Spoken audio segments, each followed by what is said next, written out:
ყოველწლიურად ასობით პატარა მოდის ამ საშობაო ღონისძიებაზე, რომელსაც ბავშვთა ინსტიტუტი დაბალშემოსავლიანი ოჯახებისთვის აწყობს. ისინი აქ სანტა-კლაუსსაც ხვდებიან და სახლში საჩუქრებით ბრუნდებიან. საქმულოქმედო ღონისძიებას სათამაშოების კომპანია მატელი და ბევრი სხვა ორგანიზაცია ეხმარება. ლოს-ანჯელესში გამართულ საშობაო ზეიმის მოწყობაში უამრავი მოხალისე იღებს მონაწილეობას. ეს ის ბავშვები არიან, ვისაც სახლში ნაძვის ხის ქვეშ საჩუქრები არ ელოდებათ. საოცრად კეთილი საქველმოქმედო ორგანიზაციების ლიდერების და ინსტიტუტის შესანიშნავი მოხალისეების დახმარებით მათ თითო პატარა ოცნებას ვუსრულებთ. 11 წლის კეტრინ მარტინესი ინსტიტუტში კლასგარეშე წრეებში თითქმის ყოველდღიურად დადის.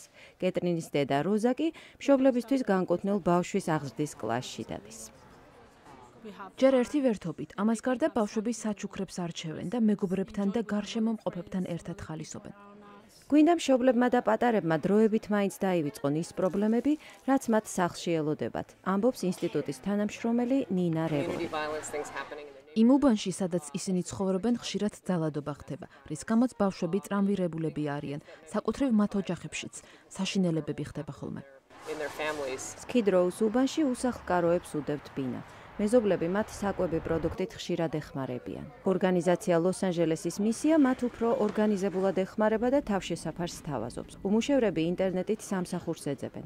ჯეისონ ჰემინგი ადრე უსახლკარო იყო და ამბობს, რომ შობაზე მათ განსაკუთრებით უჭირს. სენტიმენტალური ხდები, გაგონდება ოჯახი, ბავშვობა. როგორ ზრუნავდნენ შენზე, როგორ გიხარო ნაძვის ხესთან საჩუქრების გახსნა. უსახლკაროების შემხედვარე გეჩვენება, რომ დანარჩენი ამერიკა რომელიღაც სხვა პლანეტაზე ცხოვრობს. ისინი ხომ თბილ ხელთათმანზე და ცხელსადილზე ოცნებობენ, გვეუბნება მისიის დირექტორი.